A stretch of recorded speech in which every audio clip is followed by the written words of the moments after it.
Let your breathing slow, deep, and gentle. Feel the weight of your body settling into softness. Tonight, we're going on a journey through our cosmic home, the Milky Way Galaxy. There's no need to stay awake, no need to remember everything. Let these facts about our magnificent galaxy wash over you like waves of starlight, soothing and distant. Some will fascinate you, others will simply carry you deeper into rest. Your mind can wander among the stars, drifting through spiral arms and stellar nurseries, while your body releases into sleep. The universe is vast and patient, and so is this journey. Close your eyes now, and let's explore the galaxy together, one peaceful fact at a time. Our cosmic home. The Milky Way Galaxy is our home, a vast island of stars, gas, and dust spiraling through the cosmic ocean. When you look up at the night sky and see that faint, cloudy band stretching from horizon to horizon, you're looking at our galaxy from the inside, viewing it edge-on. Ancient peoples saw this glowing river of light and gave it many names. The Greeks thought it looked like spilled milk, which is how we got the name Milky Way. Other cultures saw a path of spirits, a celestial river, or a bridge between worlds. But what you're actually seeing is the combined light of hundreds of billions of stars, all members of our galactic family, so distant they blur together into that misty band of light. The Milky Way is a barred spiral galaxy, one of the most beautiful and organized structures in the universe. Imagine looking down at it from above, and you'd see a magnificent pinwheel shape with graceful arms spiraling outward from a bright center. In the very heart of this spiral, there's a bright bar-shaped structure made of densely packed stars, spanning roughly 27,000 light-years from end to end. This central bar anchors the spiral arms, and from its tips, great rivers of stars flow outward in sweeping curves. The whole structure resembles a cosmic hurricane frozen in time, or perhaps a vast celestial whirlpool slowly rotating in the darkness of space. About 2/3 of all spiral galaxies have this barred structure, making our Milky Way a fairly typical example of its kind. Our galaxy spans approximately 100,000 light-years in diameter. To put that in perspective, light travels at about 186,000 miles per second, and it would take a beam of light 100,000 years to cross from one edge of our galaxy to the other. If you tried to drive across the Milky Way at highway speeds, it would take you trillions upon trillions of years. The galaxy is like a vast, flat disk punctuated by a central bulge, and while it stretches for an incredible distance across, it's remarkably thin in comparison. At the spiral arms, where our sun resides, the disk is only about 1,000 light-years thick, making the Milky Way shaped rather like a dinner plate, or perhaps a fried egg with a thick yolk in the center. Between 200 billion and 400 billion stars call the Milky Way home. The exact number is difficult to determine because we can't see all of them, many being hidden behind clouds of dust, or simply too faint to detect from our vantage point. But current estimates suggest at least 200 billion stellar inhabitants, possibly many more. Some of these stars are ancient red giants near the end of their lives, cool and bloated. Others are brilliant blue giants burning furiously through their fuel. The vast majority are dim red dwarfs, small and long-lived, accounting for perhaps 70 to 80% of all stars. Then there are stars like our Sun, yellow medium-sized stars with moderate temperatures and lifespans. Each star is unique, born at different times from different clouds, each with its own character, its own color, its own destiny.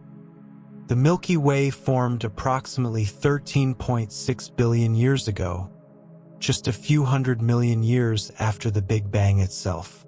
In the early universe, space was filled with vast clouds of hydrogen and helium, the simplest elements forged in the first minutes after creation. These clouds began to collapse under their own gravity, fragmenting and swirling, eventually igniting the first generation of stars. Over billions of years, these ancient stars lived and died, many exploding as supernovae that scattered heavier elements into space. New generations of stars formed from this enriched material, and slowly, gradually, our galaxy took shape. The process wasn't smooth or orderly but chaotic and violent, involving countless collisions and mergers with smaller galaxies. Even today, the Milky Way continues to grow by consuming nearby dwarf galaxies, evidence of its long and dynamic history. Our solar system resides about 26,000 to 28,000 light-years from the galactic center, roughly halfway between the center and the outer edge. We're not in the main body of a spiral arm, but rather in a smaller structure called the Orion Spur, or sometimes the local arm. This is like living in a branch off the main highway, a quieter region between the major spiral arms. The Orion Spur is about 3,500 light-years wide and extends for perhaps 20,000 light-years along its length. Many of the bright stars and famous nebulae you can see in the night sky, like the Orion Nebula, Betelgeuse, and Rigel, are our neighbors in this same spiral arm segment, relatively close by galactic standards. Living here in this intermediate location might actually be fortunate for life, away from the more violent and chaotic conditions near the galactic center. The Sun, along with our entire solar system, orbits the galactic center at a speed of about 515,000 miles per hour. That sounds incredibly fast, and it is, but the galaxy is so enormous that it still takes approximately 250 million years for us to complete one full orbit. This period is sometimes called a galactic year or a cosmic year. The last time our solar system was in this same position relative to the galactic center, dinosaurs were just beginning to appear on Earth. Since Earth formed 4.6 billion years ago, our planet has completed roughly 18 to 20 orbits around the galaxy. We're currently about halfway through our next trip around this immense circuit, sailing through space on our stellar vessel at tremendous speed, though we don't feel the motion at all. Despite containing hundreds of billions of stars, the Milky Way is mostly empty space. The average distance between stars in our galactic neighborhood is about 5 light-years. That means if you could somehow travel at the speed of light, it would take 5 years to reach our nearest stellar neighbor, Proxima Centauri. If you think of stars as grains of sand, the space between them would be like having one grain here and another grain several miles away. This vast emptiness is important because it means that when galaxies collide, which does happen, individual stars almost never actually crash into each other. The galaxies can pass through one another like ghosts, their stars threading the spaces between stars in the other galaxy. It's the gravitational interactions and the collision of gas clouds that reshape galaxies during mergers, not physical collisions between stars. The architecture of spiral majesty. The Milky Way's spiral arms are density waves, not fixed structures. This is a subtle but important concept. The stars, gas, and dust in the galaxy don't stay permanently in the arms like fixed spokes on a wheel. Instead, the spiral pattern represents regions of higher density that stars pass through as they orbit the galaxy. Think of it like a traffic jam on a highway. Cars enter the jam from behind, slow down, bunch up, and then accelerate out the front. The jam itself stays in roughly the same place even though individual cars are constantly flowing through it. Similarly, spiral arms are regions where material temporarily compresses, creating the conditions for new stars to form. The arms appear brighter because they contain both the existing stars passing through and the brilliant new stars being born there. Astronomers have identified at least 4 major spiral arms in the Milky Way. The 2 most prominent are called the Scutum Centaurus arm and the Perseus arm. These extend from the ends of the central bar and wrap around the galaxy in sweeping curves. Between and around these major arms are several smaller arms and spurs. There's the Sagittarius arm, the Norma arm, and our own Orion spur where the Sun resides. Mapping these arms precisely is incredibly difficult because we're trying to determine the structure of the galaxy from inside it. It's like being in the middle of a forest and trying to figure out the overall shape and extent of the woods. Astronomers use radio telescopes to observe the emission from hydrogen gas and trace out where the spiral arms lie, building up a picture piece by piece. The bright, beautiful spiral arms are home to most of the galaxy's star formation. These regions contain dense clouds of gas and dust, the raw materials needed to make new stars.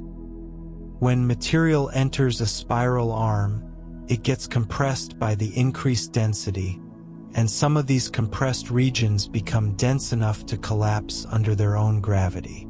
This triggers the birth of new stars, particularly massive, hot, blue stars that burn brilliantly but briefly. These young blue stars light up the spiral arms, making them stand out prominently in images of spiral galaxies.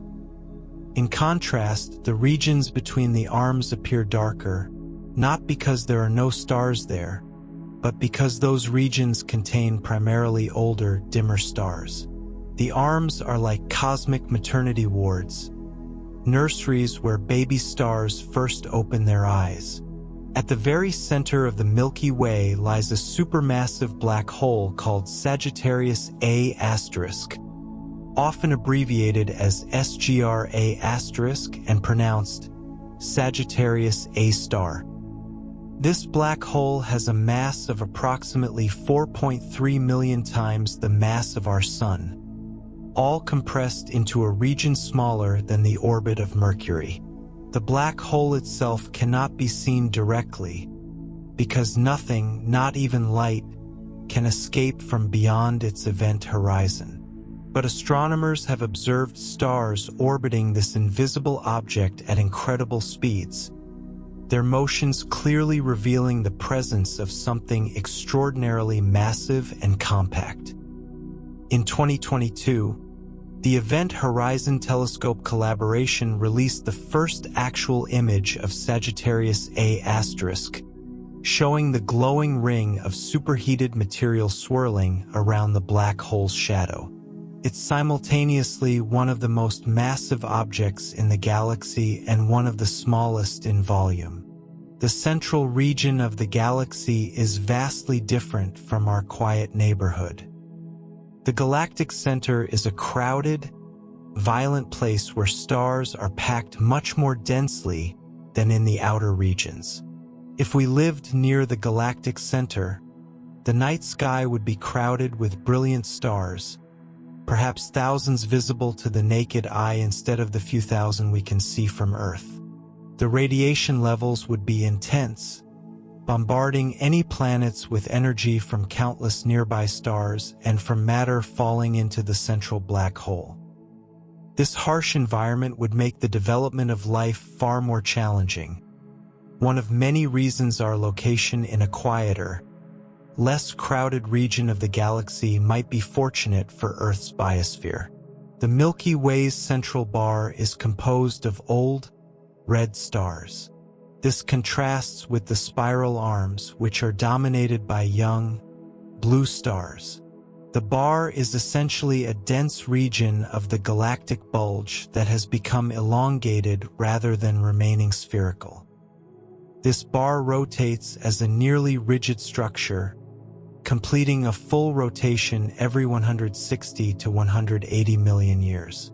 The existence of this bar was suspected for decades based on the motions and distributions of stars and gas, but it wasn't definitively confirmed until 2005, when observations from the Spitzer Space Telescope provided clear infrared images showing the bar's extent and structure.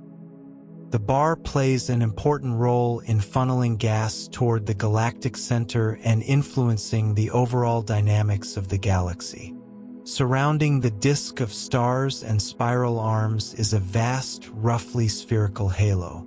This galactic halo extends far beyond the visible disk, reaching out perhaps 100,000 to 200,000 light-years or more from the galactic center.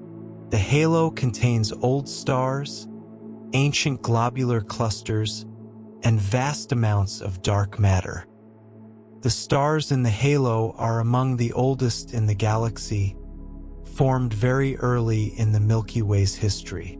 They orbit the galactic center on highly elliptical paths that take them diving down through the disk and then soaring far above it, very different from the nearly circular orbits of disk stars.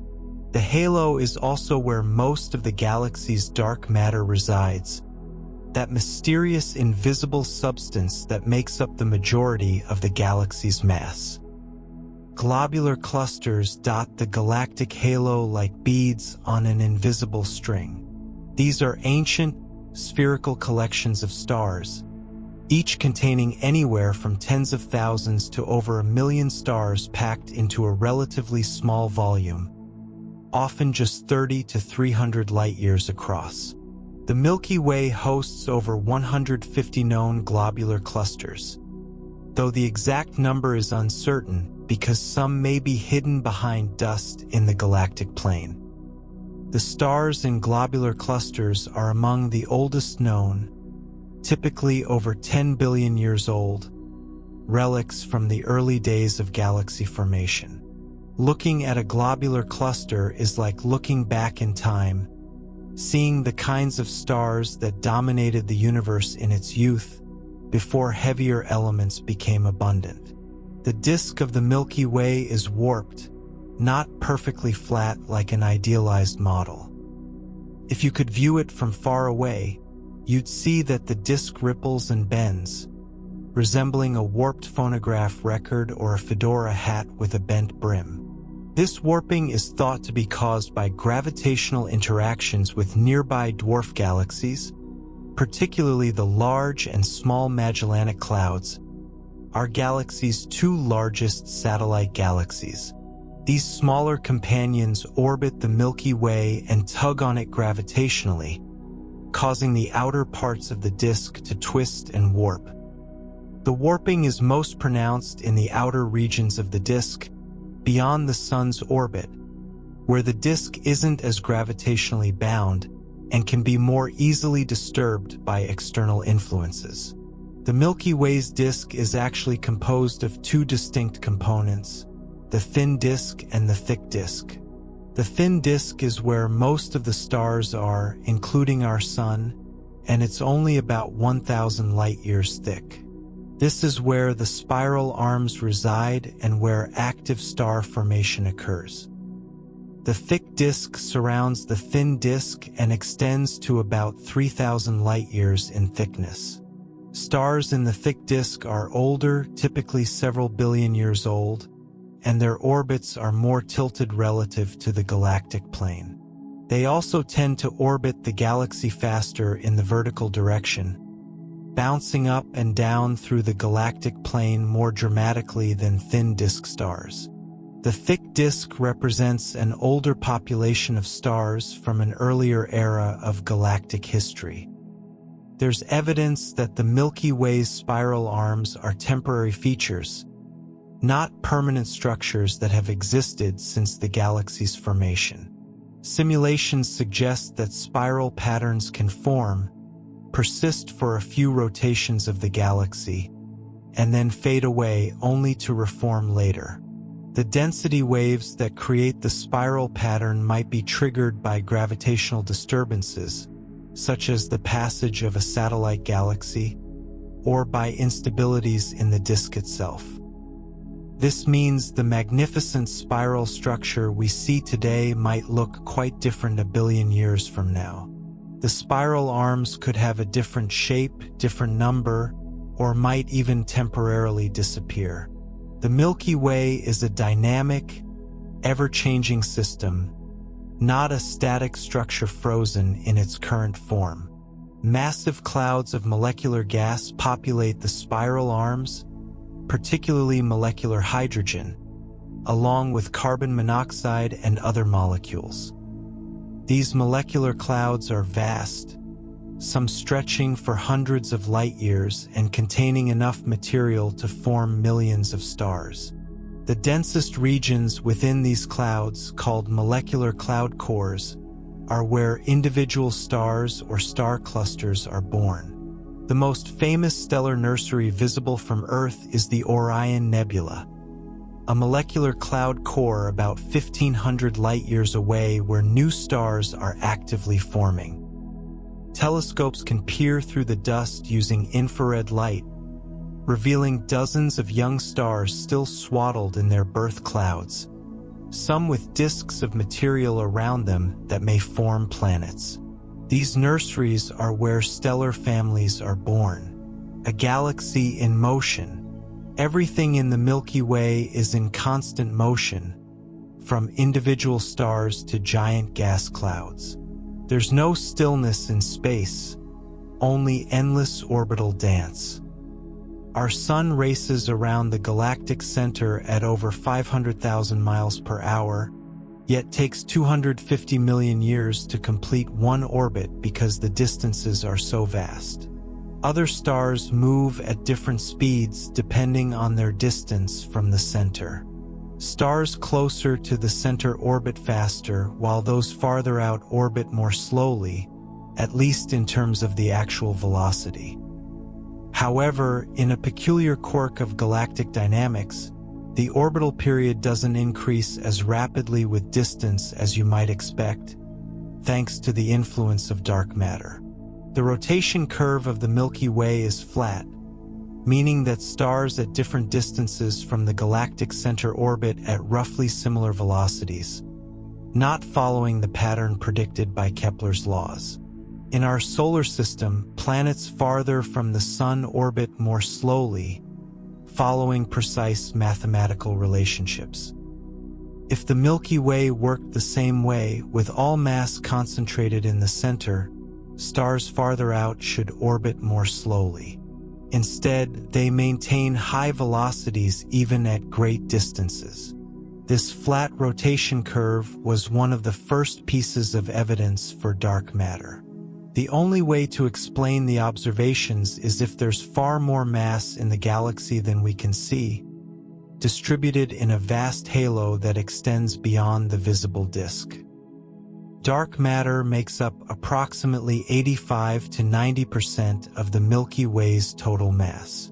While we can see the stars, gas, and dust, this visible matter accounts for only about 10 to 15% of the galaxy's mass. The rest is dark matter, invisible material that doesn't emit, absorb, or reflect light. We can't see it directly, but we can detect its gravitational effects on the visible matter. Dark matter is thought to form a roughly spherical halo around the galaxy, extending far beyond the visible disk. This halo might reach out several 100,000 light-years from the galactic center. Despite decades of searches, the exact nature of dark matter remains one of the greatest mysteries in physics. We know it's there, we can measure how much there is, but we don't know what it's made of. The total mass of the Milky Way, including all its dark matter, is estimated at around 1 to 1.5 trillion times the mass of the Sun. Different measurement techniques give somewhat different values, but they generally converge on a mass in the range of 1 trillion solar masses, give or take a few hundred billion. Of this enormous mass, only about 60 to 100 billion solar masses is in the form of stars. Another 60 billion or so is in gas and dust. The vast remainder, perhaps 900 billion to 1.3 trillion solar masses, is dark matter. This makes the Milky Way a middleweight galaxy, not among the most massive galaxies known, but certainly not a dwarf. It's a typical large spiral galaxy, neither exceptionally big nor unusually small. Our galaxy is not stationary in space but is itself in motion. The Milky Way is falling toward the Andromeda Galaxy, our nearest large galactic neighbor, at a speed of about 110 kilometers per second, or roughly 68 miles per second. At the same time, our local group of galaxies, which includes the Milky Way, Andromeda, and dozens of smaller galaxies, is being pulled toward an even more massive structure called the Virgo supercluster. Beyond that, we're being drawn toward something called the Great Attractor, a gravitational anomaly in deep space. The cosmos is structured hierarchically, with galaxies grouped into clusters, clusters grouped into superclusters, and all of it flowing through space in response to the gravitational pull of massive structures. Stars don't orbit the galaxy in perfect circles, but in slightly elliptical paths that can wobble up and down through the galactic plane. Our Sun, for instance, oscillates up and down relative to the galactic midplane as it orbits. Currently, we're located about 60 to 90 light-years above the galactic plane and heading upward. We pass through the galactic plane roughly every 33 million years, spending roughly half our time above the plane and half below it. Some scientists have speculated whether these passages through the denser gas and dust of the galactic plane might have biological consequences for Earth, perhaps affecting climate or even mass extinctions, though evidence for such effects is debated and far from conclusive. The Milky Way's rotation period varies with distance from the center. While stars at different radii maintain similar orbital speeds thanks to dark matter, they still take different amounts of time to complete an orbit because they're traveling different distances. Stars in the inner galaxy, say 10,000 light-years from the center, might complete an orbit in about 100 million years. Out at the Sun's position, it takes 250 million years. Stars even farther out, 40 or 50,000 light-years from the center, might take 400 million years or more for one complete circuit. This differential rotation means that the galaxy doesn't rotate as a solid body but more like a fluid, with different parts taking different times to complete a revolution. The velocity dispersion of stars gives astronomers information about the galaxy's mass distribution. Stars don't all move at exactly the same speed in exactly the same direction but have a range of velocities, some moving a bit faster than average, others a bit slower, some tilted slightly toward the galactic plane, others away from it. By measuring this spread in velocities and applying mathematical models, astronomers can deduce the gravitational field the stars are moving through, and therefore the distribution of mass, both visible and dark. This technique has been crucial in mapping out the dark matter halo and determining the total mass of the galaxy at different distances from the center. High-velocity stars occasionally shoot through the galaxy at tremendous speeds, sometimes fast enough to escape the Milky Way's gravitational pull entirely. These hypervelocity stars can be moving at speeds of 500 to 1,000 kilometers per second or more, far faster than the typical orbital velocity of 220 kilometers per second near the Sun. Some of these stars may have been accelerated by gravitational interactions with the supermassive black hole at the galactic center, flung outward like stones from a cosmic slingshot. Others might have originated in binary star systems where one star went supernova, sending its companion flying. A few might even be intergalactic wanderers, stars originally from other galaxies that got caught and flung by gravitational interactions during close encounters. The local standard of rest is a reference frame used by astronomers to describe stellar motions. It represents the average motion of stars in the Sun's neighborhood, essentially the flow of material around the galaxy at our location. Individual stars deviate from this standard rest frame, moving faster or slower, slightly inward or outward. These peculiar velocities, as they're called, reveal information about the star's origins and histories. Young stars formed together in clusters tend to move together, sharing similar peculiar velocities. Old stars that have been perturbed by gravitational interactions over billions of years have more random motions, having forgotten their original trajectories. Astronomers can detect the Milky Way's rotation through observations of the Doppler shift of light from gas clouds and stars. Objects moving toward us show a blue shift, their light compressed to slightly shorter wavelengths. Objects moving away show a red shift, their light stretched to longer wavelengths. By measuring these shifts at different locations in the sky and at different distances, astronomers can map out the galaxy's rotation pattern. This technique was pioneered in the mid-20th century using radio observations of neutral hydrogen gas, which emits radiation at a characteristic wavelength of 21 centimeters. These observations allowed astronomers to trace the spiral structure of the galaxy for the first time and measure its rotation curve, leading to the discovery that galaxies don't rotate as expected and spurring the dark matter hypothesis. The stellar orbits near the galactic center have been observed with extraordinary precision, particularly a star called S2.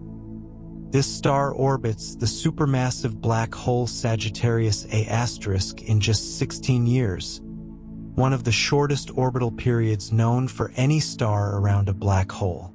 At its closest approach, S2 comes within about 17 light hours of the black hole, just a few times farther than the distance from the Sun to Pluto. At this distance, it reaches speeds of about 5,000 kilometers per second, roughly 1.6% the speed of light. Observations of S2's orbit have confirmed predictions of Einstein's general theory of relativity, showing gravitational redshift and orbital precession exactly as predicted. These observations provided some of the strongest evidence that Sagittarius A* is indeed a black hole and not some other exotic object. The stellar population. Stars in the Milky Way span an enormous range of masses, from less than 1/10 the mass of the Sun to over 100 times solar mass. The smallest stars, called red dwarfs, are dim and cool, burning their hydrogen fuel so slowly that they can live for trillions of years, far longer than the current age of the universe. No red dwarf that has ever formed has yet died of old age. At the other extreme are the massive blue giants and supergiants, hot and luminous, burning through their fuel in just a few million years before ending their lives in spectacular supernova explosions. Most stars are on the smaller end of the spectrum, with red dwarfs making up perhaps 70 to 80% of all stars in the galaxy, though their dimness makes them difficult to detect and count accurately. The Milky Way forms about 1 to 2 solar masses worth of new stars every year. Measurements of the star formation rate vary depending on the method used, with some studies suggesting rates as high as 4 to 8 solar masses per year. Either way, this means roughly 6 to 20 new stars are born in our galaxy each year, depending on the size distribution of those stars. Most will be small red dwarfs with occasional larger stars and very rarely a massive star. This might sound like a lot, but it's actually quite modest compared to the galaxy's violent youth. 10 billion years ago, the Milky Way was forming stars at a rate perhaps 20 to 30 times faster than today.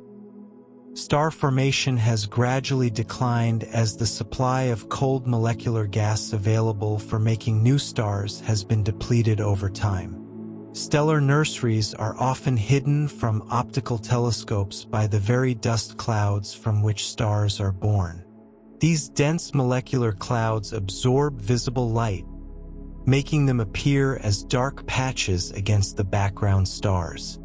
But infrared light can penetrate the dust, and infrared telescopes can peer into these stellar wombs to see the newborn stars within. The most famous example is the Eagle Nebula, about 7,000 light-years away, where the Hubble Space Telescope captured iconic images of the pillars of creation, towering columns of gas and dust where stars are being born. Each pillar is several light-years tall, and within them, dense knots of material are collapsing to form new stars, though the harsh radiation from nearby young stars is also eroding the pillars away. Stars are born in clusters, not individually. A molecular cloud typically fragments into many pieces as it collapses, each piece forming a star or group of stars. Young stars are therefore found in groups, from small clusters of a few dozen stars to massive clusters containing thousands or even hundreds of thousands of stars. Over time, most of these clusters gradually disperse as gravitational interactions between stars and passing gas clouds fling members out of the cluster.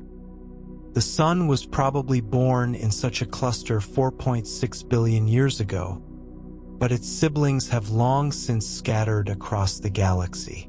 Only the most massive, tightly bound clusters, the globular clusters, survive intact for billions of years.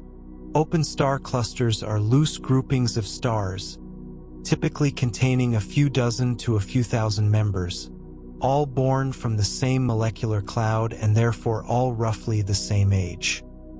The Pleiades, visible to the naked eye as a small, fuzzy patch in the constellation Taurus, is a famous open cluster. It contains several hundred stars about 100 million years old, young by cosmic standards, and many of them are hot, blue stars that make the cluster bright and beautiful. Open clusters gradually lose their members over hundreds of millions of years, eventually dispersing completely. Our Sun likely started life in such a cluster, but after 4.6 billion years, its original companions are now scattered throughout the galaxy, indistinguishable from the general stellar population. The stars in the Milky Way can be classified into different populations based on their age, composition, and location. Population 1 stars are relatively young, metal-rich stars found primarily in the galactic disk and spiral arms. These stars formed recently from gas clouds enriched by previous generations of stars. Our Sun is a population 1 star, containing about 1 to 2% heavy elements in its composition. Population 2 stars are old, metal-poor stars found primarily in the galactic halo and bulge. They formed early in the galaxy's history when heavier elements were scarce. Some astronomers also discuss a theoretical population 3, the very first generation of stars made of only hydrogen and helium, with no heavy elements at all. No population 3 stars have been definitively observed, though some extremely metal-poor stars might be second-generation stars formed from the remnants of population 3 supernovae. Red giant stars are elderly stars that have exhausted the hydrogen in their cores and expanded to enormous sizes. When a star like the Sun runs out of core hydrogen, it begins fusing hydrogen in a shell around the inert helium core. This causes the outer layers to expand dramatically, growing to tens or even hundreds of times their original size. The surface temperature drops, making the star appear red, but the total energy output increases because the surface area has become so vast. In about 5 billion years, our own sun will become a red giant, swelling to engulf the inner planets, possibly including Earth. Eventually, it will shed its outer layers in a planetary nebula, leaving behind a white dwarf core. White dwarfs are the remnants of dead stars, the exposed cores left behind when stars like our sun shed their outer layers. A typical white dwarf has about half the mass of the sun compressed into a sphere roughly the size of Earth. This makes white dwarfs incredibly dense, with a teaspoon of white dwarf material weighing several tons. White dwarfs are no longer generating energy through fusion and slowly cool over billions of years, gradually fading from white-hot to yellow to red to eventually dark and cold, though the universe isn't old enough for any white dwarf to have cooled completely yet. About 97% of all stars, including our sun, will end their lives as white dwarfs, making them one of the most common stellar remnants in the galaxy. Neutron stars are even more extreme stellar remnants, formed in the cores of massive stars that explode as supernovae. A neutron star packs about 1.4 times the mass of the sun into a sphere only about 10 to 20 kilometers in diameter, roughly the size of a city. The density is staggering. A sugar cube-sized amount of neutron star material would weigh about 1 billion tons on Earth. Neutron stars are made almost entirely of neutrons, subatomic particles usually found in atomic nuclei, packed so tightly that the entire star is essentially a single atomic nucleus. Some neutron stars, called pulsars, spin rapidly and emit beams of radiation that sweep across space like a lighthouse beam. The fastest known pulsar spins over 700 times per second, truly mind-boggling for an object more massive than the Sun. The Milky Way contains perhaps 100 million stellar mass black holes, the remnants of the most massive stars. When a star over about 25 times the Sun's mass reaches the end of its life, it explodes as a supernova but leaves behind a core too massive to form a neutron star. This core collapses to infinite density, forming a black hole.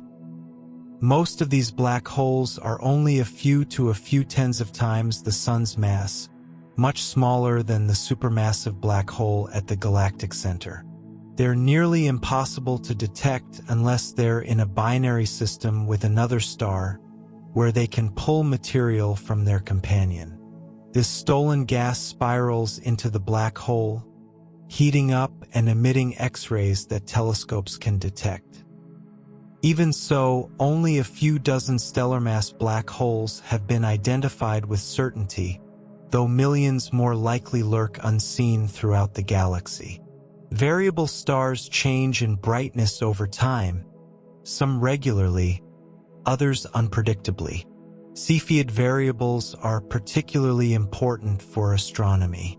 These are pulsating stars that brighten and dim with clockwork regularity, their periods ranging from a few days to several months. Crucially, there's a direct relationship between a Cepheid's pulsation period and its intrinsic brightness. By measuring the period, astronomers can determine how bright the star actually is, and by comparing this to how bright it appears, they can calculate its distance. This makes Cepheids invaluable distance markers, cosmic mile markers that helped astronomers measure the size of the Milky Way and eventually discover that other galaxies exist far beyond our own. Henrietta Swan Leavitt discovered the period-luminosity relationship in 1912, fundamentally changing our understanding of the cosmos.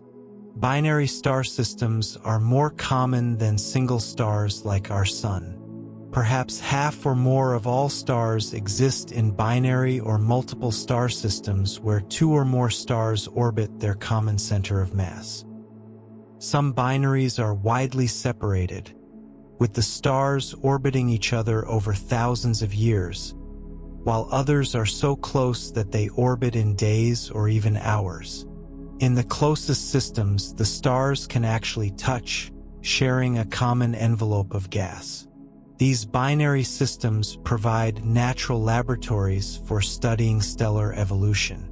Matter can flow from one star to the other, dramatically altering their evolution.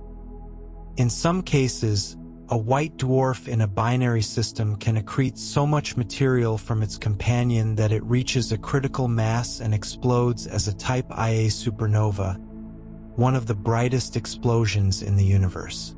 Brown dwarfs occupy the fuzzy boundary between stars and planets. They're too massive to be planets, but not massive enough to sustain hydrogen fusion in their cores like true stars. With masses ranging from about 13 to 75 times that of Jupiter, brown dwarfs glow dimly from the heat of their formation, slowly cooling over billions of years. They're often called failed stars. Though this is somewhat unfair, they're simply objects in their own right, neither star nor planet, but something in between. Brown dwarfs are difficult to detect because they're so faint, but infrared surveys have revealed that they're relatively common, perhaps almost as numerous as true stars in the galaxy. Hot blue stars, while spectacular and luminous, are rare and short-lived cosmic fireworks. These massive stars, 10 to 100 times the mass of the Sun, shine with incredible brilliance, emitting hundreds of thousands to millions of times more energy than the Sun. Their surfaces blaze at temperatures of 20,000 to 50,000 degrees Celsius or more, compared to the Sun's relatively cool 5,500 degrees. But this profligate energy output comes at a cost. These stars burn through their nuclear fuel at prodigious rates, living only a few million to a few tens of millions of years before exploding as supernovae. The brightest stars visible in our night sky, stars like Rigel, Spica, and Vega, are these hot blue giants, and they'll all be gone long before the Sun even begins to age. The dark heart and hidden masses. Sagittarius A*, the supermassive black hole at the galaxy's heart, was first detected in the 1970s through radio observations. Astronomers noticed an intense source of radio emission coming from the galactic center, and as observations improved, they realized this source was incredibly compact and massive. The name comes from its location in the constellation Sagittarius and the fact that it was the brightest radio source in that region. For decades, it was studied indirectly through its effects on surrounding matter. In the 1990s and 2000s, infrared observations of individual stars orbiting the galactic center provided definitive proof that a massive black hole was there. The star S2, orbiting every 16 years, was the smoking gun evidence that something with millions of solar masses was lurking in a tiny region of space. Despite its enormous mass, Sagittarius A* is actually quite quiet compared to supermassive black holes in other galaxies. It's not actively consuming vast amounts of matter and doesn't produce the brilliant quasar-like emission seen in active galactic nuclei. The black hole does occasionally flare up, brightening temporarily when it captures and consumes a clump of gas or perhaps tears apart a passing asteroid or small body. But most of the time, it's relatively dormant, accreting matter at a slow trickle. This dormancy is fortunate for life in the galaxy. An actively feeding supermassive black hole produces intense radiation that can sterilize large regions of its host galaxy. Our black hole's quiet nature means the galactic center, while still hostile, isn't as lethal as it could be. The event horizon of Sagittarius A*, the boundary beyond which nothing can escape, has a radius of about 12 million kilometers, roughly 17 times the radius of the Sun. This is quite small for such a massive object, illustrating how extreme the density of a black hole is. If you could somehow hover just outside the event horizon, you'd see time behave strangely. Clocks would appear to run slowly compared to those farther away from the black hole, a consequence of general relativity's prediction that gravity warps both space and time. An observer falling into the black hole would cross the event horizon in a finite time by their own watch, but to an outside observer watching them fall, they would appear to freeze at the horizon, their image gradually redshifting and fading, never quite crossing over. Dark matter, which dominates the mass of the galaxy, remains one of the deepest mysteries in physics. We know it exists because of its gravitational effects. It holds galaxies together, keeps galaxy clusters from flying apart, and leaves its imprint on the cosmic microwave background radiation from the early universe. But we don't know what it's made of. The leading hypothesis is that dark matter consists of as yet undiscovered subatomic particles that interact only through gravity and possibly the weak nuclear force.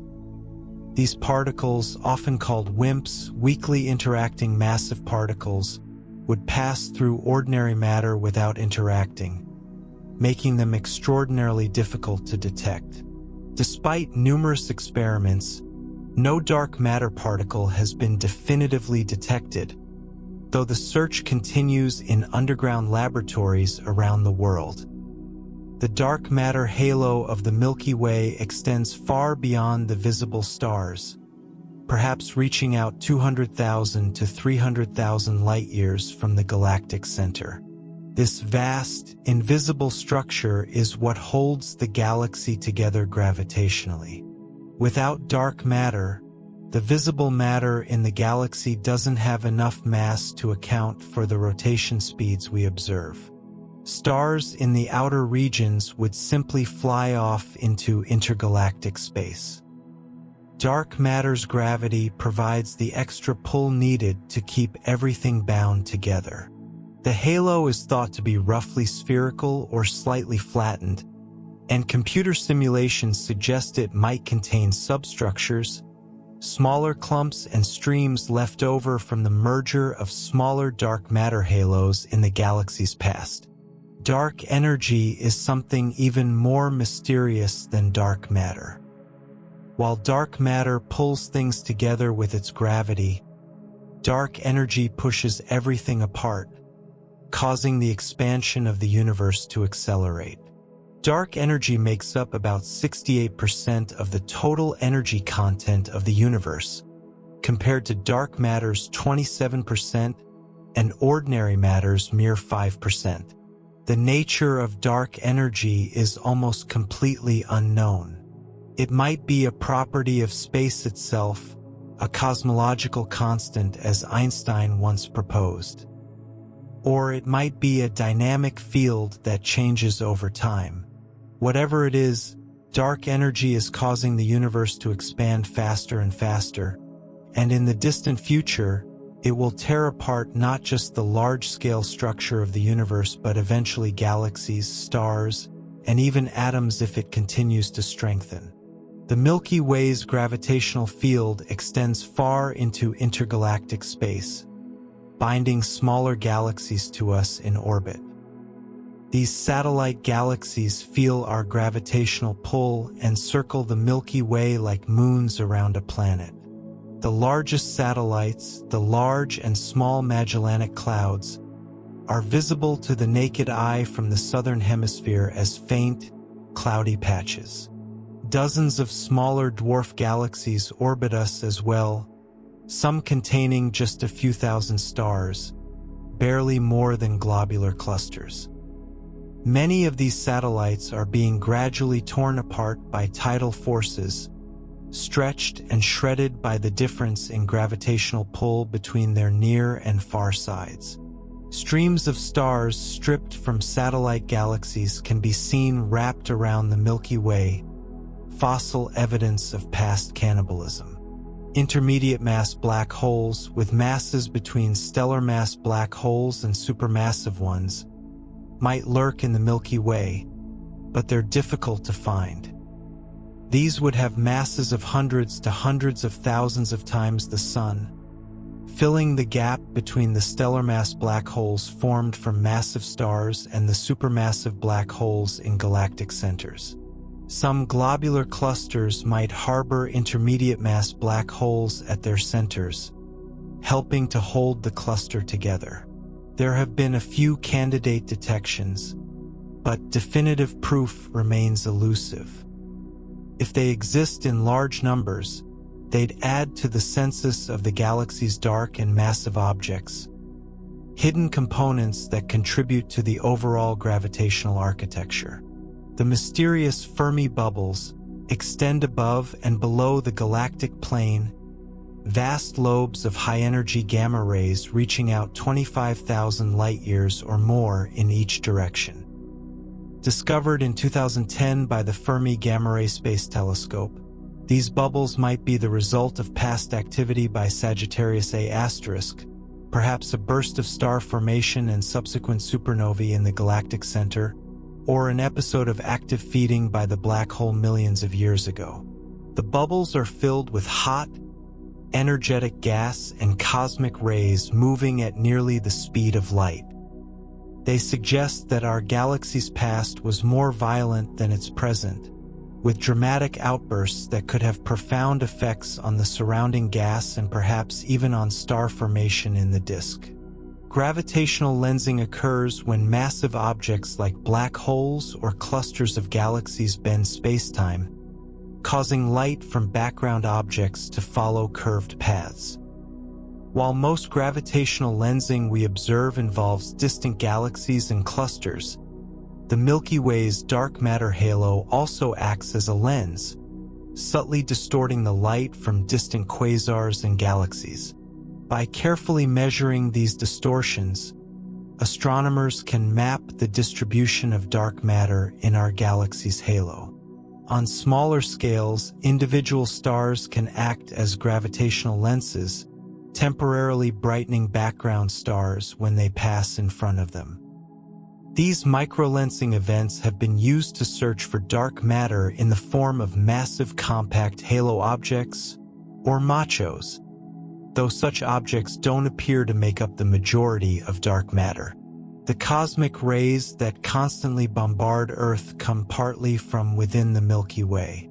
These are high-energy particles, primarily protons, accelerated to nearly the speed of light by violent events like supernova explosions. When a massive star explodes, the shock wave moving through space can accelerate particles to tremendous energies. These cosmic rays then travel through the galaxy, bouncing off magnetic fields in a process that can take millions of years before they finally escape into intergalactic space or strike something. The cosmic ray flux on Earth is relatively constant, delivering a small but measurable dose of radiation to everything on the planet's surface. Studying cosmic rays helps us understand the most energetic processes in the galaxy and trace the history of star formation and stellar death. Black holes don't just swallow everything around them indiscriminately. They're actually quite small targets in the vastness of space. Even Sagittarius A*, with its event horizon 17 times the Sun's radius, is tiny compared to the galactic center region it occupies.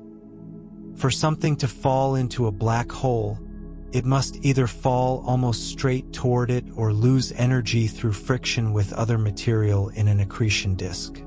Most stars and gas clouds simply orbit the black hole, never getting close enough to be consumed. The black hole's gravity is strong, but at large distances, It's no different from the gravity of any other object with the same mass. If the sun suddenly became a black hole, Earth would continue orbiting exactly as before, though it would certainly get very cold without the sun's light and heat. Nebulae, dust, and the interstellar medium. The space between stars is not empty but filled with a thin gas called the interstellar medium. This gas is incredibly rarefied, averaging about 1 atom per cubic centimeter in most regions, far more tenuous than the best vacuum we can create on Earth. Yet, over the vast distances between stars, this adds up to significant mass, perhaps 10 to 15% of the visible mass of the galaxy. The interstellar medium is mostly hydrogen, the simplest and most abundant element, with about 10% helium and trace amounts of heavier elements. This gas exists in various states: cold molecular clouds where stars form warm neutral regions, hot ionized bubbles created by supernovae, and a pervasive hot, thin component filling the spaces between everything else. Dust grains, tiny particles smaller than the width of a human hair, are scattered throughout the interstellar medium. These grains are made of elements like carbon, silicon, and iron, forged in the cores of stars and expelled into space when those stars died. The dust particles absorb and scatter starlight, making distant stars appear dimmer and redder than they actually are. This interstellar extinction has important consequences for astronomy. Stars and galaxies beyond thick dust lanes can be completely hidden from optical telescopes, which is why the galactic center is invisible in visible light. Infrared light penetrates the dust better, allowing astronomers to peer into dusty regions. The dust also plays a crucial role in star formation, helping molecular clouds cool and collapse by radiating away heat.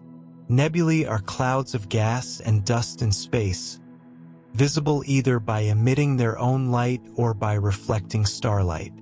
Emission nebulae glow because nearby hot stars ionize the gas, stripping electrons from atoms. When electrons recombine with atoms, they emit light at specific wavelengths, giving emission nebulae their characteristic colors, often reddish from hydrogen emission. The Orion Nebula is a famous emission nebula, glowing pink and red in the constellation Orion. Reflection nebulae shine by reflecting the light of nearby stars, often appearing blue because shorter wavelengths scatter more efficiently. Dark nebulae are dense clouds that block background starlight, appearing as dark patches against the brighter background. The Horsehead Nebula is a famous dark nebula, silhouetted against a bright emission nebula behind it. Planetary nebulae have nothing to do with planets. The name is a historical accident from the 18th century when astronomers using small telescopes thought these objects looked like planetary disks. Actually, planetary nebulae are the ejected outer layers of dying stars, puffed off when a red giant sheds its envelope to become a white dwarf. The central white dwarf, still hot from the star's recent death throes, illuminates the expanding shell of gas, causing it to glow in beautiful, often symmetric patterns. Planetary nebulae come in a stunning variety of shapes: spherical, bipolar, irregular, with rings, jets, and complex structures. They're a brief phase in stellar evolution, lasting only a few tens of thousands of years before the gas disperses into the interstellar medium, enriching it with heavy elements forged in the star's core. Supernova remnants are the expanding debris clouds from exploded stars, racing outward at thousands of kilometers per second. These shells of hot gas and energetic particles can be tens of light years across and glow brilliantly in X-rays and radio waves. The Crab Nebula, in the constellation Taurus, is the remnant of a supernova observed by Chinese astronomers in 1054 CE. At its center spins a pulsar, a rapidly rotating neutron star, the collapsed core of the original star. The pulsar's intense magnetic field and rapid rotation power the nebula, creating a ghostly blue glow visible in optical images. Supernova remnants are important for several reasons. They enrich the interstellar medium with heavy elements, trigger new star formation by compressing nearby gas clouds, and accelerate cosmic rays to high energies. The interstellar medium is not uniform but highly structured, with regions of vastly different density, temperature, and ionization state. Hot, low-density gas fills large bubbles carved out by supernova explosions and stellar winds from massive stars. These bubbles can be hundreds of light years across, filled with gas at temperatures of millions of degrees. Cooler, denser gas forms clouds and filaments, visible as dark lanes in optical images or bright regions in radio maps. The transition between these phases is often abrupt, with shock fronts marking the boundaries. Understanding the structure and dynamics of the interstellar medium is crucial for understanding how galaxies evolve, how stars form, and how heavy elements are recycled through generations of stellar birth and death. Magnetic fields thread through the Milky Way, tracing complex patterns through the interstellar medium. These fields are weak by laboratory standards, typically only a few microgauss, millions of times weaker than a refrigerator magnet.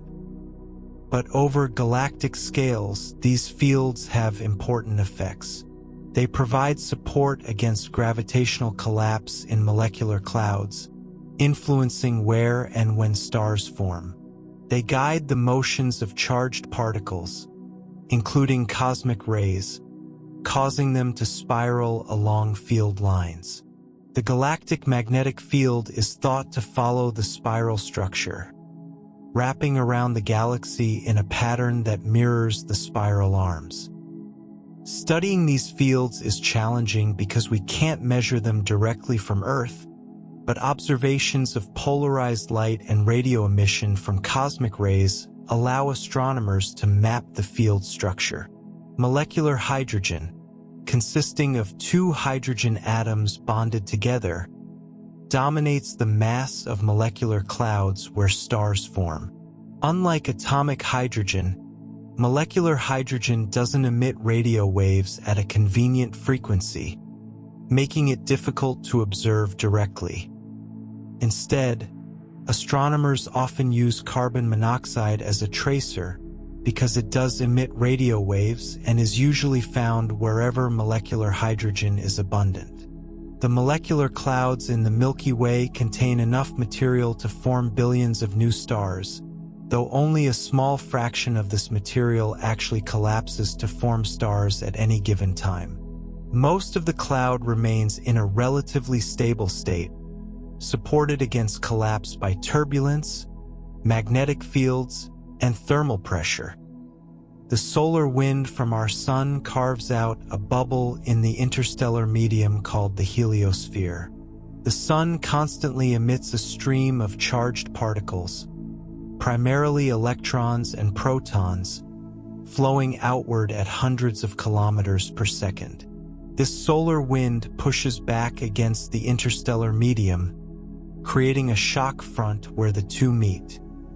The boundary where the solar wind's pressure balances the interstellar pressure is called the heliopause, located about 120 astronomical units from the Sun, roughly 4 times farther than Neptune. The Voyager 1 spacecraft crossed this boundary in 2012, becoming the first human-made object to enter interstellar space. Beyond the heliopause, Voyager is still technically within the Milky Way, just outside the Sun's immediate sphere of influence.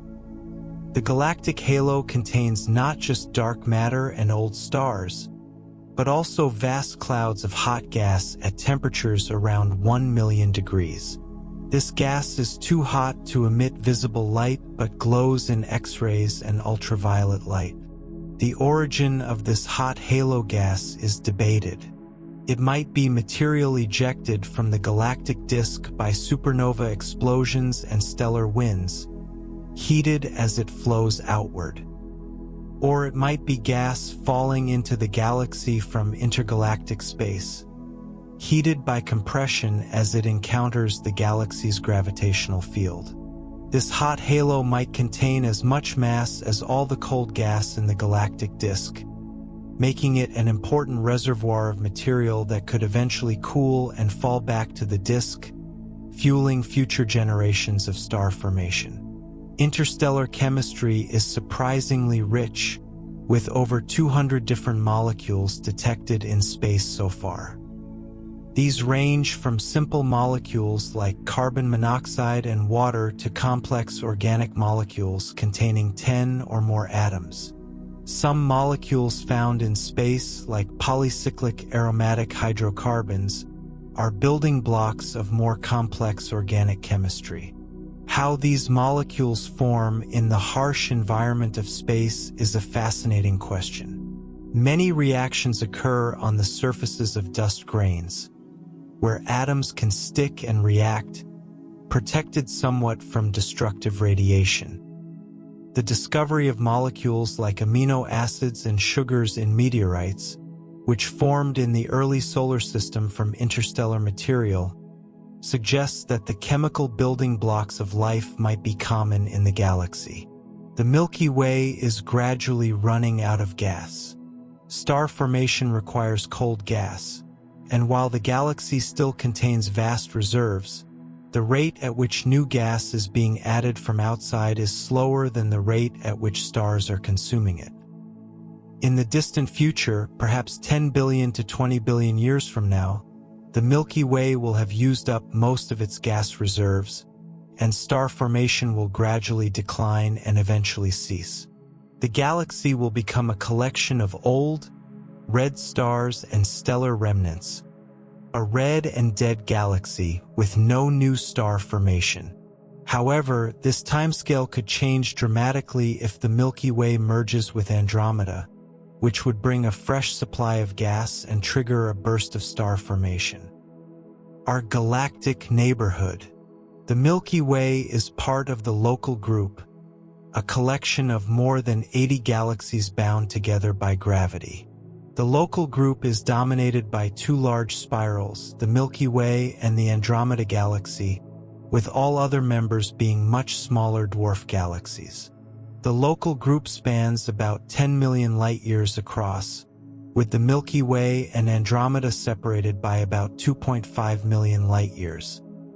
Despite this distance, the two galaxies are gravitationally bound and are slowly falling toward each other. The dwarf galaxies in the Local Group orbit the two large spirals, forming a hierarchical structure typical of galaxy groups throughout the universe.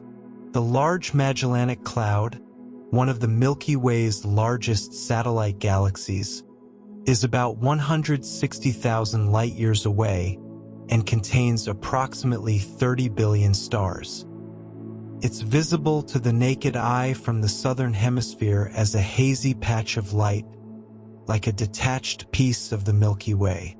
The Large Magellanic Cloud is classified as an irregular dwarf galaxy, lacking the spiral or elliptical structure of larger galaxies. It's currently passing close to the Milky Way and is being distorted by our galaxy's gravity. In about 2.4 billion years, it might merge with the Milky Way, adding its stars to our galaxy. The Large Magellanic Cloud was famously the site of supernova 1987A, the closest observed supernova since the invention of the telescope, which provided invaluable data about how massive stars die. The Small Magellanic Cloud, the other Magellanic Cloud, is slightly farther away at about 200,000 light-years and contains about 3 billion stars, making it significantly smaller than its companion. The two Magellanic Clouds are themselves gravitationally bound to each other and might have had a close encounter in the relatively recent past, about 100 to 200 million years ago. This encounter could have triggered bursts of star formation in both galaxies. The Magellanic Clouds are linked to each other and to the Milky Way by a long stream of neutral hydrogen gas called the Magellanic Stream, stretching across more than 100 degrees of the sky. This stream is evidence that the clouds are being tidally disrupted by the Milky Way's gravity, slowly losing their gas as they orbit our galaxy. The Sagittarius Dwarf Elliptical Galaxy is one of the closest known satellite galaxies of the Milky Way, about 70,000 light-years from Earth and only 50,000 light-years from the galactic center. It's currently passing through the Milky Way's disk and is being torn apart by tidal forces. Long streams of stars stripped from the Sagittarius Dwarf wrap around the Milky Way in great loops, remnants of the dwarf galaxy's former glory. The disruption of this galaxy has been going on for billions of years, and it's possible that some of the stars in the Milky Way's halo originally came from the Sagittarius Dwarf and similar satellites that have been completely absorbed. This is an example of hierarchical galaxy formation, where large galaxies grow by consuming smaller ones. The Andromeda Galaxy, designated Messier 31 or M31, is the nearest large spiral galaxy and the most distant object visible to the naked eye from Earth. At about 2.5 million light-years away, the light we see from Andromeda tonight left that galaxy when early human ancestors were just beginning to walk upright on the plains of Africa. Andromeda is slightly larger than the Milky Way, containing perhaps 1 trillion stars compared to our 200 to 400 billion. It has a similar structure with a central bulge, a disk with spiral arms, and a halo of old stars. Andromeda also has its own retinue of satellite galaxies, including M32 and M110, two dwarf elliptical galaxies visible in telescopes as fuzzy patches near Andromeda's core. The Triangulum Galaxy, M33, is the third largest member of the Local Group, a spiral galaxy about 3 million light-years away. It contains about 40 billion stars, making it considerably smaller than either the Milky Way or Andromeda. Triangulum is sometimes considered a satellite of Andromeda, though the exact relationship between the three large local group galaxies is complex and still being studied. All three are gravitationally interacting with each other, and the ultimate fate of the local group will involve these galaxies merging over the next several billion years. Triangulum might merge with Andromeda before Andromeda merges with the Milky Way, or all three might come together in a complicated multi-way collision. Dozens of ultra-faint dwarf galaxies orbit the Milky Way, discovered only in the last 2 decades as astronomical surveys have become sensitive enough to detect these incredibly dim objects. Some contain fewer than 1,000 stars, barely brighter than globular clusters, but spread over much larger volumes of space. These ultra-faint dwarfs are so dim that most of their mass must be dark matter, with dark matter outweighing visible matter by factors of hundreds or even thousands to 1. They represent the smallest bound structures in the universe and provide important tests of dark matter theories. Some models predict many more ultra-faint dwarfs should exist than have been found, leading to the missing satellites problem, one of the outstanding puzzles in cosmology.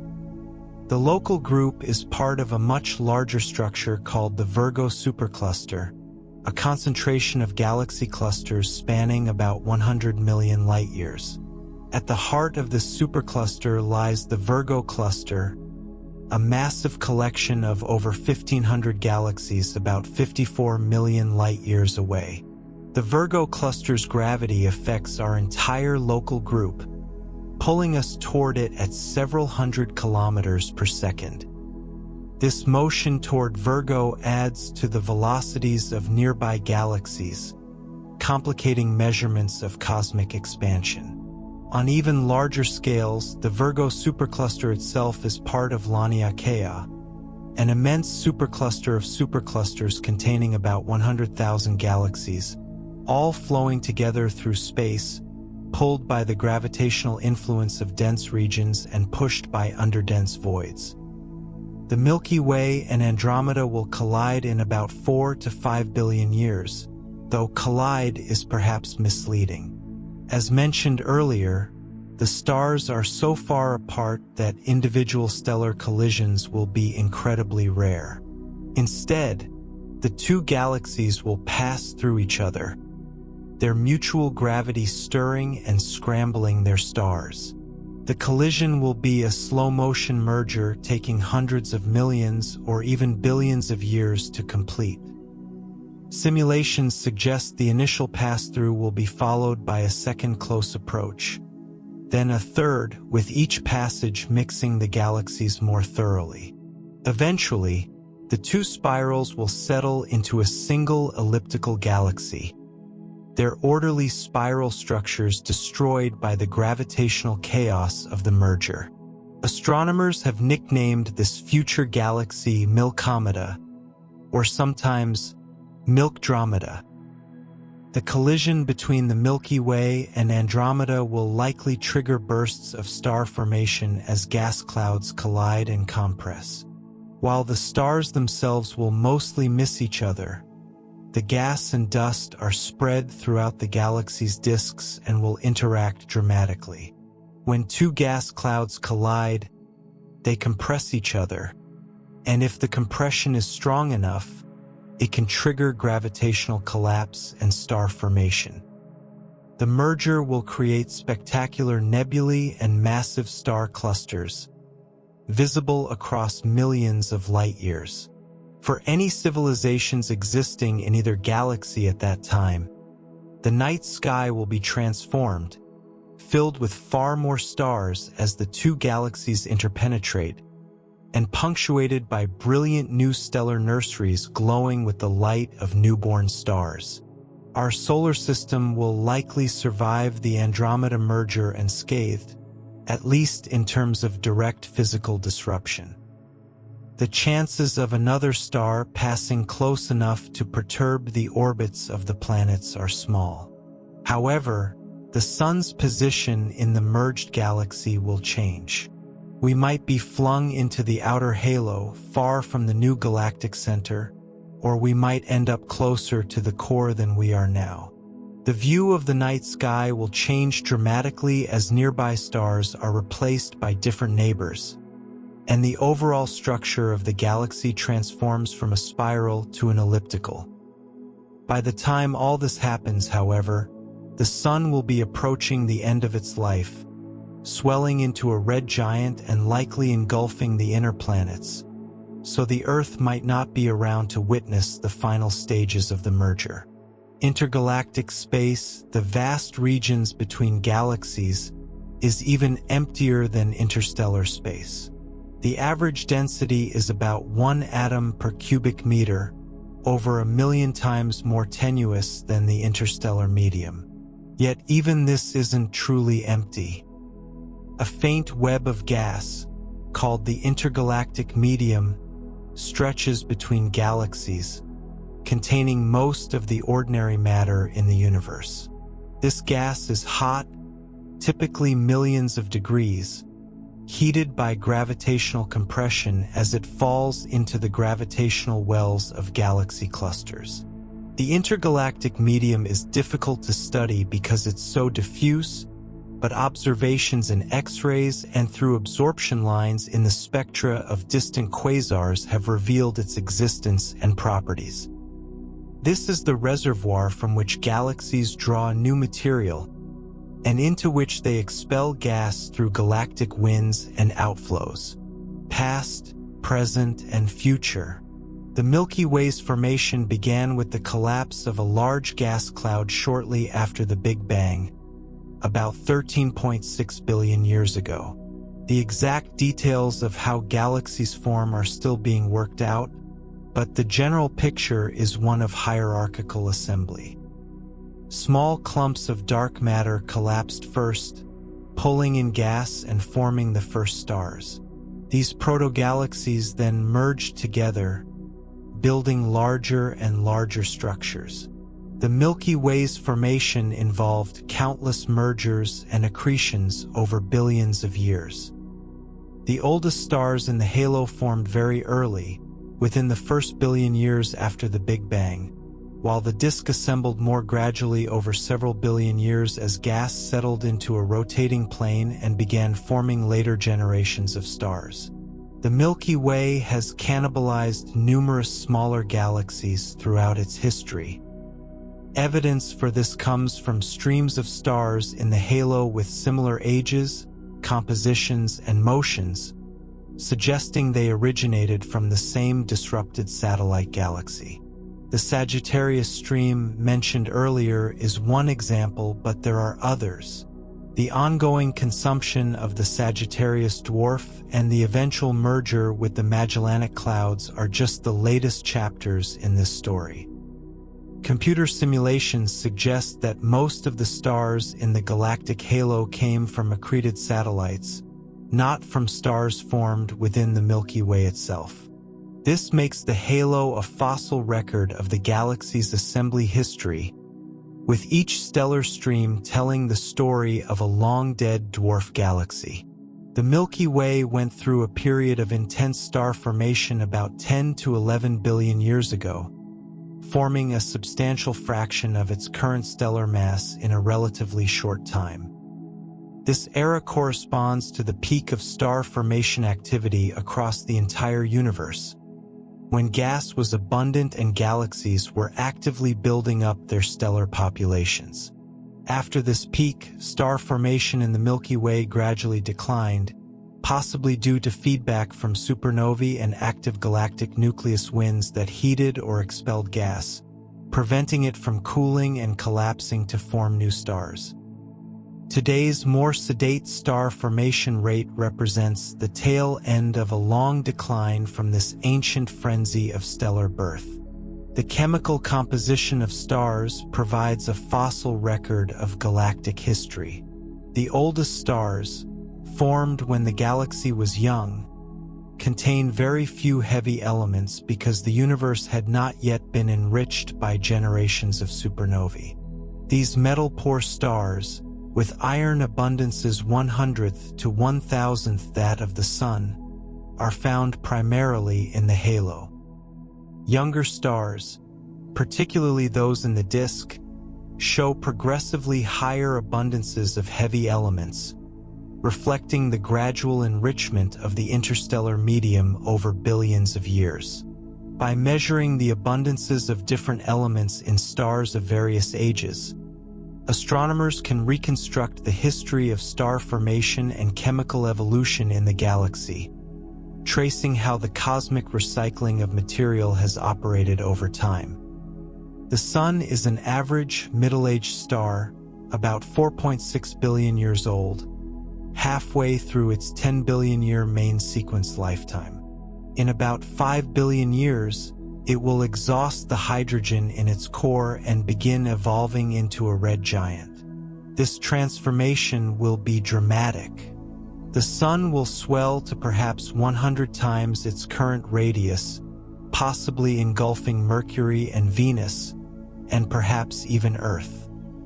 The outer layers will cool and turn red, but the total luminosity will increase enormously, making the Sun thousands of times brighter than it is now. Eventually, the Sun will shed its outer layers in a planetary nebula, exposing its hot core, which will become a white dwarf. This white dwarf, about the size of Earth but containing about half the Sun's current mass, will slowly cool over trillions of years, eventually becoming a cold, dark cinder. Long before the sun becomes a red giant, Earth will likely become uninhabitable. As the sun ages, it gradually brightens, a consequence of changing conditions in its core. In about 1 to 2 billion years, the sun will be bright enough that Earth's oceans will evaporate, creating a runaway greenhouse effect that will transform our planet into a lifeless, Venus-like world. Any life that exists on Earth at that time will need to migrate to the outer solar system, perhaps to the moons of Jupiter or Saturn, which might briefly become more hospitable as the sun's increased output warms them. Alternatively, our descendants might leave the solar system entirely, seeking new homes around other stars, spreading through the galaxy as the sun enters its final chapters. The Milky Way's ultimate fate depends on the cosmological constant and the evolution of dark energy. Current observations suggest the universe's expansion is accelerating, driven by dark energy, and this acceleration appears to be increasing. If this continues, the universe will expand forever, growing colder and emptier as galaxies race apart. Eventually, even the bound structures like galaxy clusters will be torn apart, and the Milky Way will become increasingly isolated. Star formation will cease as gas is depleted, and existing stars will age and die. In 100 trillion years or so, all the stars will have burned out, leaving only white dwarfs, neutron stars, and black holes. Eventually, even these will decay or evaporate, leaving the universe as a cold, dark, near-empty void. Black holes will be among the last objects to persist as the universe ages. Even black holes, however, are not eternal. Stephen Hawking predicted that black holes slowly evaporate through a quantum mechanical process called Hawking radiation. A black hole will gradually lose mass, radiating away its energy over unimaginably long timescales. A stellar mass black hole will take about 10 to the 67th power years to evaporate, a number so large it defies comprehension. Supermassive black holes like Sagittarius A** will last even longer, perhaps 10 to the 100th power years. But eventually, even they will disappear, leaving the universe. The Milky Way is estimated to be over 13 billion years old, making it nearly as ancient as the universe itself. This immense age means that our galaxy has witnessed almost the entire cosmic timeline, from the first generations of stars to the complex structures we observe today. Many of the oldest stars in the Milky Way formed shortly after the Big Bang, carrying within them chemical fingerprints of the early universe. By studying these ancient stars, astronomers gain insight into how galaxies form, evolve, and recycle matter across billions of years. The Milky Way continues to grow over time by gravitationally capturing and absorbing smaller galaxies. These galactic mergers are slow, subtle processes that unfold over hundreds of millions or even billions of years. As smaller galaxies are pulled in, their stars are stretched into long streams, blending gradually into the Milky Way's structure. Evidence of past mergers can still be seen today in faint stellar streams surrounding our galaxy, serving as cosmic fossils of ancient encounters. At the center of the Milky Way lies a supermassive black hole known as Sagittarius A*. With a mass roughly 4 million times that of the Sun, it anchors the galaxy through its immense gravitational influence. Although it is currently relatively quiet, Sagittarius A* has likely experienced periods of intense activity in the past, consuming gas and emitting powerful radiation. The motions of nearby stars provide some of the strongest evidence for its existence, offering a rare opportunity to study a black hole up close. Stars within the Milky Way orbit the galactic center in vast, graceful paths, much like planets orbit a star, but on a far grander scale. These orbits are influenced not only by visible matter but also by dark matter, which forms an invisible halo around the galaxy. Without dark matter, the observed motions of stars could not be explained. This unseen component plays a crucial role in holding the Milky Way together and shaping its overall structure. The Milky Way contains enormous clouds of gas and dust that serve as stellar nurseries, where new stars are born. Within these cold, dense regions, gravity slowly pulls material together until nuclear fusion ignites. Over time, these star-forming regions give rise to clusters of stars, planetary systems, and complex chemical environments. This ongoing cycle of birth ensures that the galaxy remains dynamic, even as older stars reach the ends of their lives. Many stars in the Milky Way host planetary systems, suggesting that planets may be common throughout the galaxy.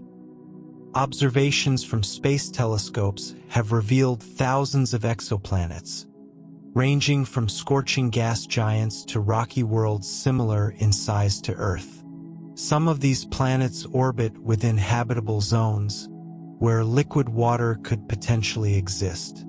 This abundance of planetary systems raises profound questions about the possibility of life elsewhere in the galaxy. Our Sun completes one orbit around the center of the Milky Way approximately every 225 to 250 million years, period known as a galactic year.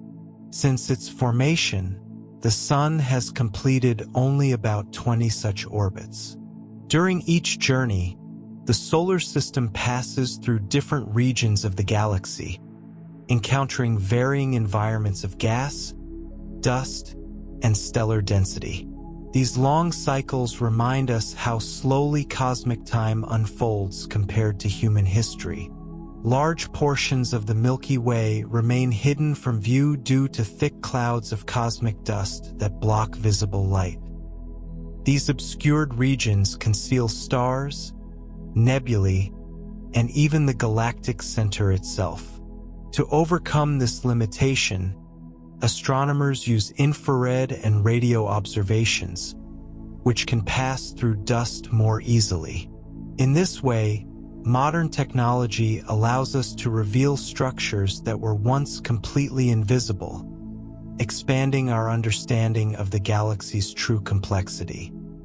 Radio astronomy has transformed our understanding of the Milky Way by revealing phenomena that cannot be detected with optical telescopes. Through radio waves, scientists can study hydrogen gas, pulsars, magnetic fields, and the motion of material across vast distances.